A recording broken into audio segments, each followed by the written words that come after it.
kalau kita melistriki desa, jangan dilupakan upaya aktivitas ekonominya. Nah, ini memang butuh intervensi tersendiri karena masyarakat butuh bantuan, butuh modal, butuh teknologi baru.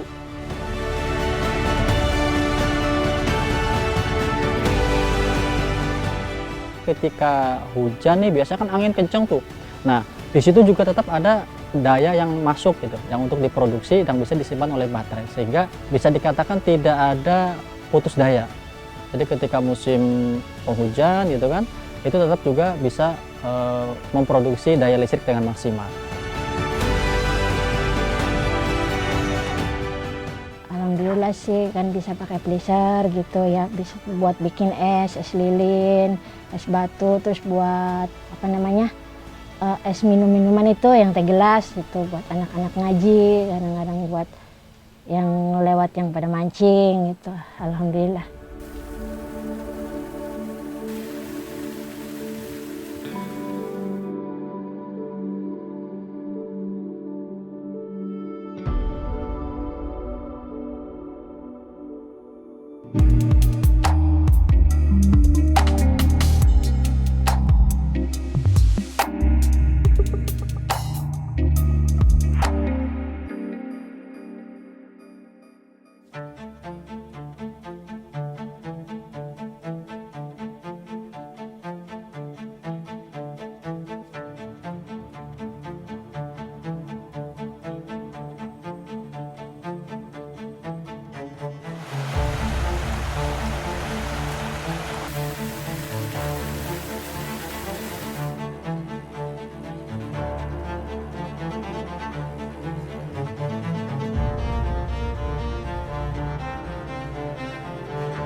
Jadi pada saat kita bicara tentang swasembada energi maupun kemandirian energi serta ketahanan energi nasional ya, ini kita sudah memfokuskan masa transisi dari energi fosil ke energi terbarukan, yang tentu saja dari posisi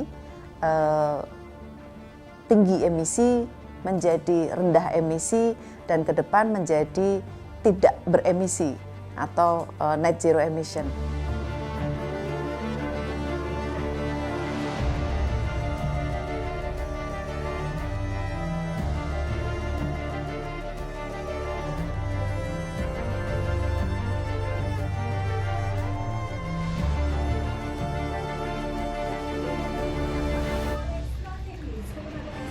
Saat ini memang masih ada sekitar 1,4 juta ya masyarakat belum terlistriki.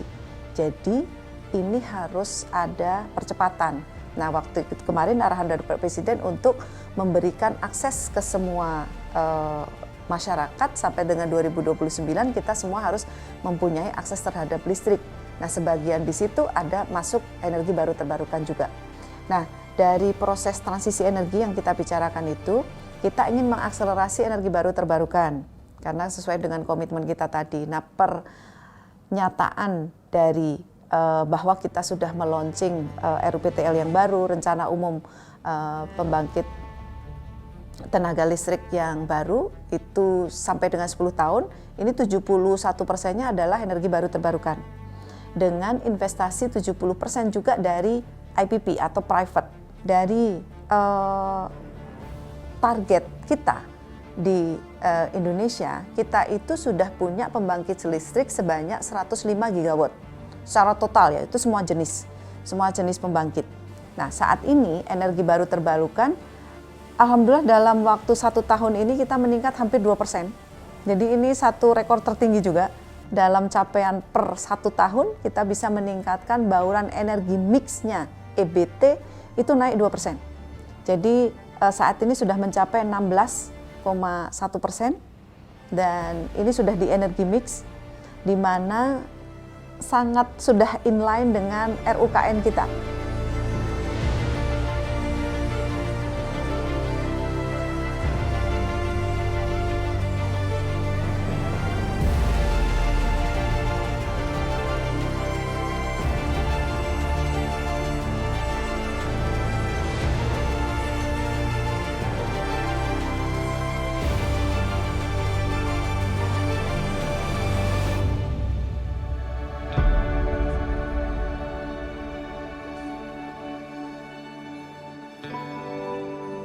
Sampai saat ini kami sudah memiliki berbagai macam desa energi berdikari yang sumber energinya didasarkan dari karakteristik desanya masing-masing. Jadi ini menyesuaikan juga dengan program pemerintah swasembada energi. Jadi program desa energi berdikari kalau kita konsolidasi gitu ya, kalau kita compile, setiap tahunnya itu berhasil menurunkan emisi hampir 730.000 ton CO2 ekuivalen atau setara.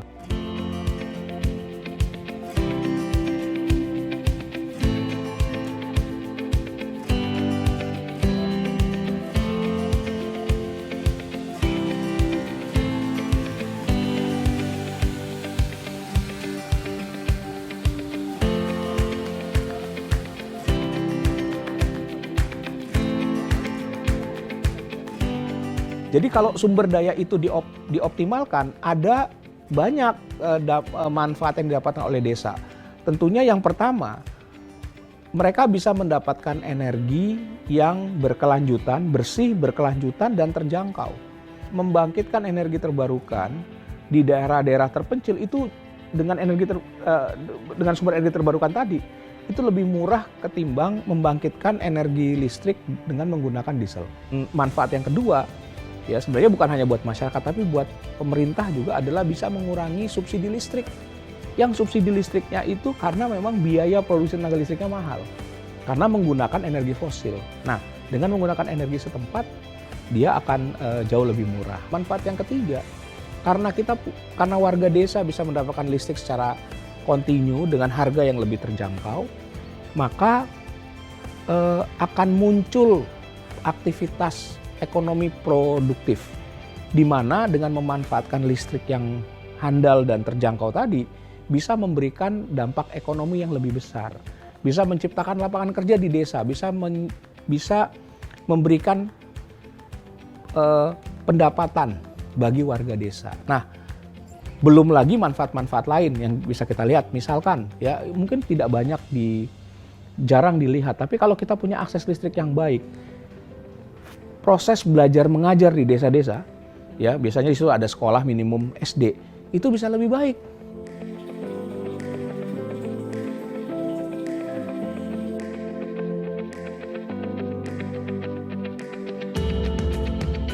Ya, dulu ya sebelum ada si Desi, saya kan cari air tawar itu ke Nusa Kambangan. Harganya satu drigen itu mencapai 5.000. Alhamdulillah sekarang ada bantuan si Desi, alhamdulillah sangat terbantu.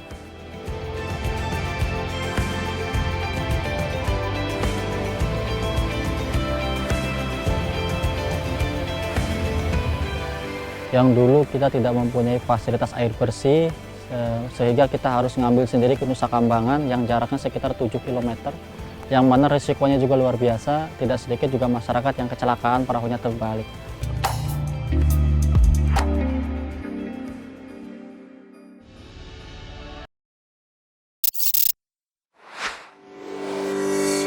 Sambut perjuangan di Hari Pahlawan, PLN WIP Nusra dukung pelestarian budaya Manggarai lewat pembangunan rumah Gendang Konggoro.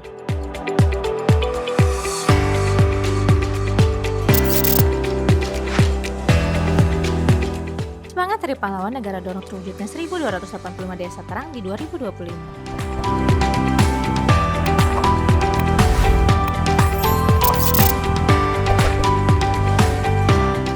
PLN WIP Nusra gaungkan semangat Hari Pahlawan lewat sinergi dengan media NTT untuk edukasi pengembangan EBT di NTT.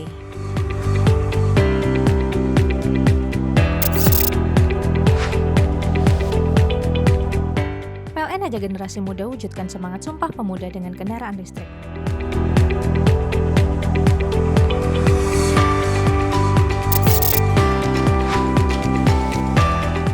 Semangat Hari Sumpah Pemuda, PLN bersinergi dengan generasi muda untuk menciptakan negeri yang lebih kuat dan bercahaya.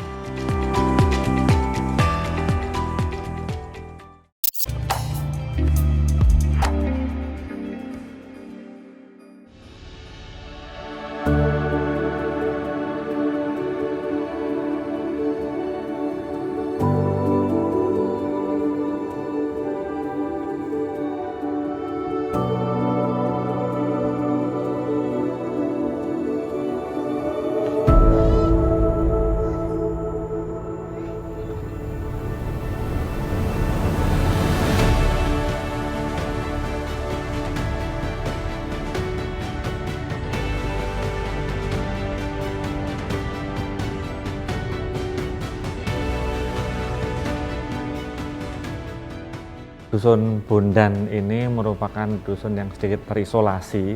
Ini merupakan wilayah di Desa Ujung Alang, Kecamatan Kampung Laut, yang sebelumnya daerah ini terisolasi, tidak ada aliran listrik. Dengan tidak adanya kesediaan listrik, kita membangun PLTH, pembangkit listrik tenaga hibrid. Di tahun 2017, kita mengembangkan hybrid energi OnePool. Ini HEOP ini sangat cocok untuk daerah yang sangat terpencil dan ini sangat simpel.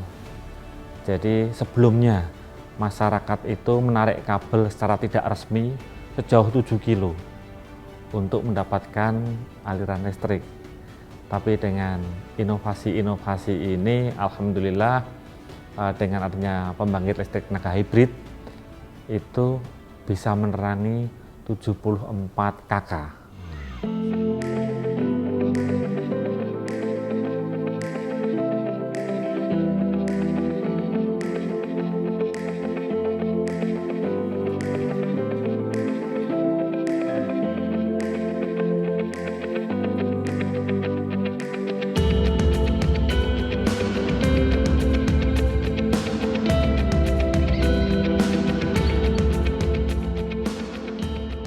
Kalau untuk konsep PLTH ini, pembangkit listrik tenaga hibrid ya, kenapa kita berpadukan dengan kincir angin ya? Karena kan di sini memang potensi panas juga bagus ya. Terus potensi angin juga karena kan kita pesisir ya, itu juga sangat bagus. Nah, mana sehingga kalau memang selama ini kita hanya mengandalkan dari panel suryanya saja, sehingga ketika malam hari ataupun ketika musim cuaca buruk hujan terus, itu tidak ada daya untuk pengecasan, untuk dikonsumsi oleh baterai. Dengan adanya konsep hibrid, adanya kincir angin itu, jadi ketika hujan nih biasanya kan angin kenceng tuh. Nah, di situ juga tetap ada daya yang masuk gitu, yang untuk diproduksi dan bisa disimpan oleh baterai, sehingga bisa dikatakan tidak ada putus daya. Jadi ketika musim penghujan gitu kan, itu tetap juga bisa memproduksi daya listrik dengan maksimal. Kalau untuk dayanya total keseluruhan itu 16.200, yang mana ini mengalir diperuntukkan untuk 74 kepala keluarga. Nah, kalau untuk satu rumahnya, kita per satu rumah nih itu ada namanya KWH meter, itu dibatasi 500 watt per hari. Jadi KWH meter ini secara otomatis ngisi kembalinya itu ketika jam 5 sore. Jadi jam 5 sore itu otomatis ngisi normal 500 watt lagi. Nah,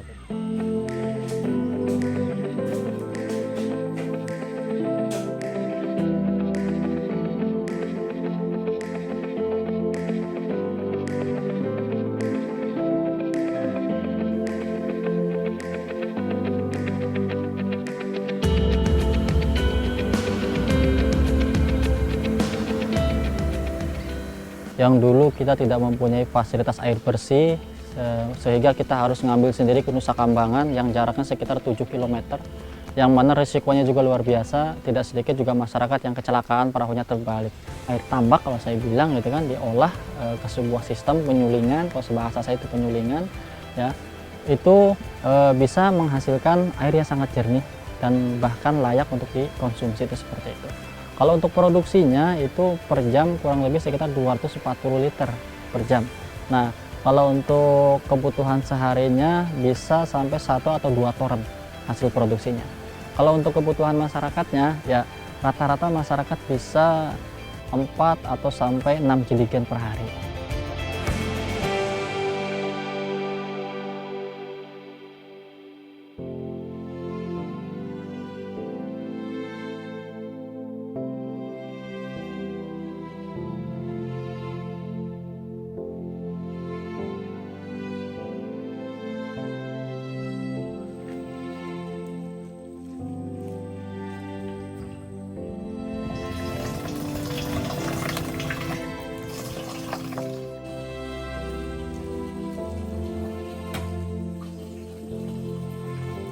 Ya, dulu ya sebelum ada si Desi, saya kan cari air tawar itu ke Nusa Kambangan. harganya satu drigen itu mencapai 5.000. Alhamdulillah sekarang ada bantuan si Desi. Alhamdulillah sangat terbantu. Satu regennya itu 1.500 dan juga nggak terlalu repot, risikonya nggak berat lah gitu. Kalau per hari biasanya saya ngisi 3 drigen sampai 5 drigen lah, tergantung kebutuhan sehari-hari, terutama kalau lagi nyuci gitu ya, nyuci pakaian yang membutuhkan banyak itu. Ya harapannya sih setelah adanya penerangan dari PLTH ya harapannya Dusun Bondan ini ya semakin maju, terutama masalah perekonomiannya dan juga masalah lain-lainnya banyak sih ya, keinginan mah terutama semakin maju aja Dusun Bondan gitu.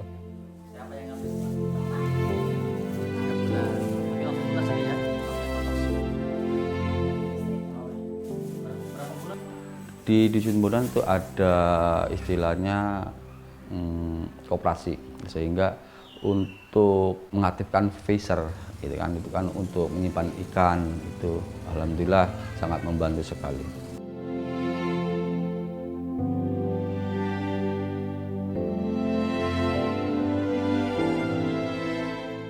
Sebenarnya potensi energi baru terbarukan di sekitar kita itu banyak. Nah, tergantung bagaimana kita bisa mengeksplor itu. Ya, kemauan, mindsetnya yang harus dirubah. Jangan hanya ketergantungan terhadap energi yang berbasis fosil saja.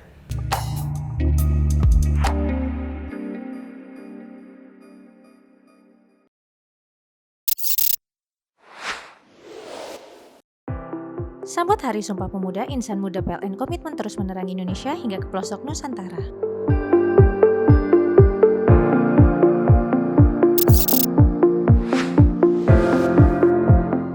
Semangat Hari Sumpah Pemuda dan HLN ke-80, PLN Peduli PLN UIP Nusra bangun sarana air minum bersih buat warga 2 Gendang di Ulumbu.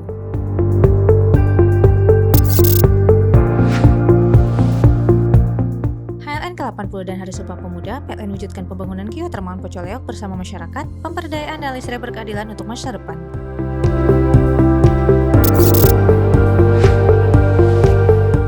Buktikan semangat Hari Sumpah Pemuda, PLN Peduli bersama SMKN Santo Aloysius Ruteng, komitmen melahirkan ekosistem electrifying vehicle atau EV di Manggarai.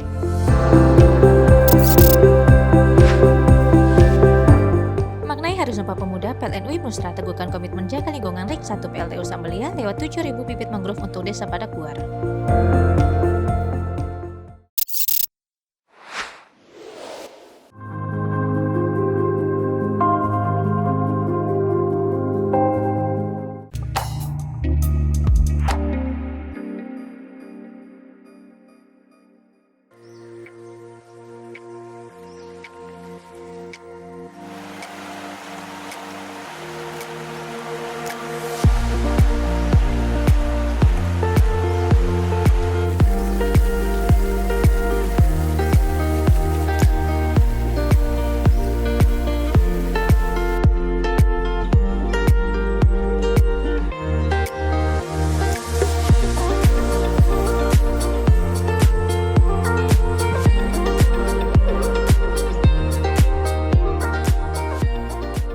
Selain sebagai penerangan, ini juga bisa untuk menggerakkan aerator di sini.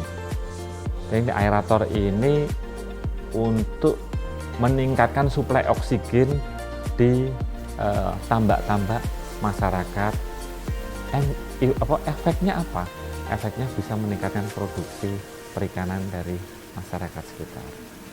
Dengan adanya listrik, tentunya ada peralatan elektronik di sini, ada freezer, sehingga masyarakat selain menjual hasil olahan mentah, ini juga bisa menyimpan yang kemudian diolah bisa menjadi produk-produk olahan. Jadi manfaatnya selain menjual produk mentah, kita juga bisa menjual produk-produk olahan yang nilai ekonomisnya lebih tinggi dibanding sebelumnya yang hanya penjualan produk-produk mentah.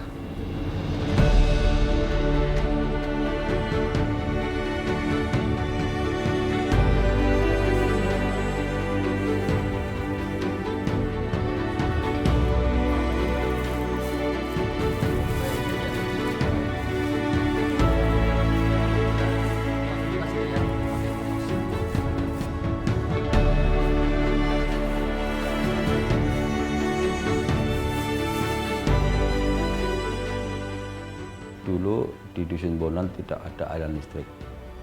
Nah, sekarang sudah ada PLTH sehingga ada penerangan, itu sangat membantu untuk aktivitas masyarakat Bondan.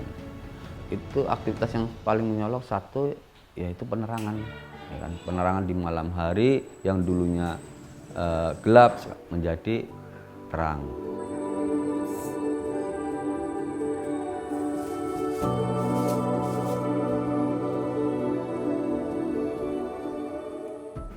Di Dusun Bondan itu ada istilahnya koperasi, sehingga untuk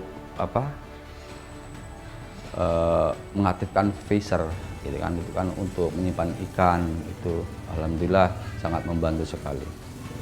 Untuk kegiatan koperasi yang ada di Bondan, salah satunya itu ada produk tersendiri, itu membuat keripik dari ikan. Keripik dari ikan, juga banyak yang lain kayak pepesan, gitu kan. Dan menjual udang yang mentah, ya kan, dipisah dulu kan, jadi tidak istilahnya busuk seperti itu.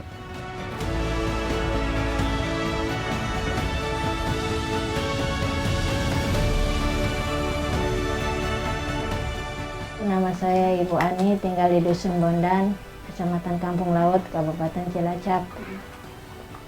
Pekerjaan sehari-hari saya ibu rumah tangga dan buka warung, usaha buka warung.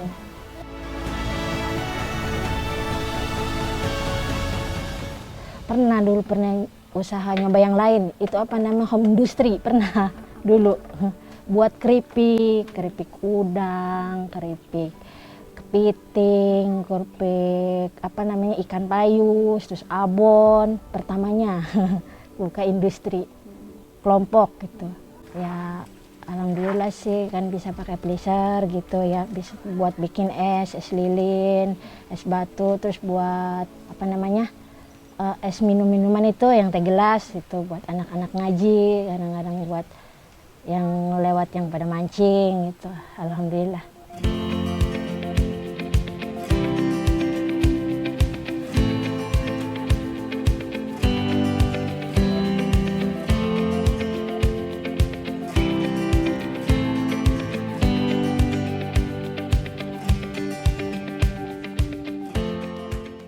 Sebenarnya potensi energi baru terbarukan di sekitar kita itu banyak.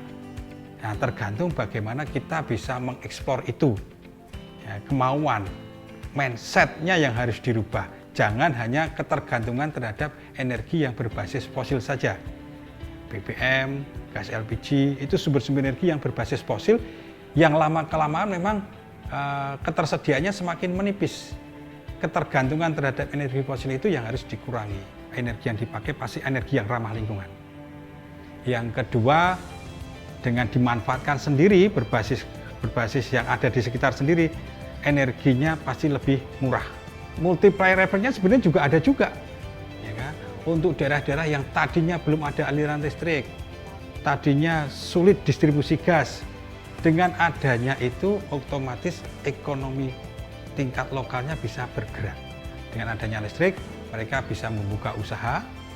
Dengan adanya substitusi gas tadi, ongkos produksi untuk penggunaan gas bisa turun.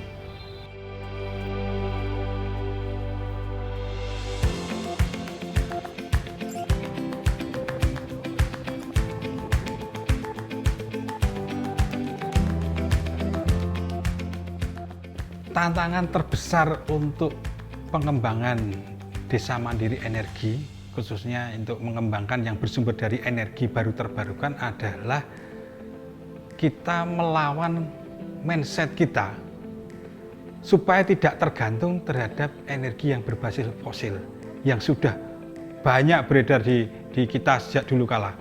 Kita itu dari dulu sudah dinina-bubukkan dengan energi-energi yang berbasis fosil, bahwa merubah mindset tidak bisa serta-merta. Merubah mindset itu butuh waktu. Selain APBD membangunkan infrastruktur EBT, kita juga mendorong stakeholder kita di sektor SDM untuk bisa memberikan CSR bantuannya untuk membuat desa-desa mandiri energi yang baru.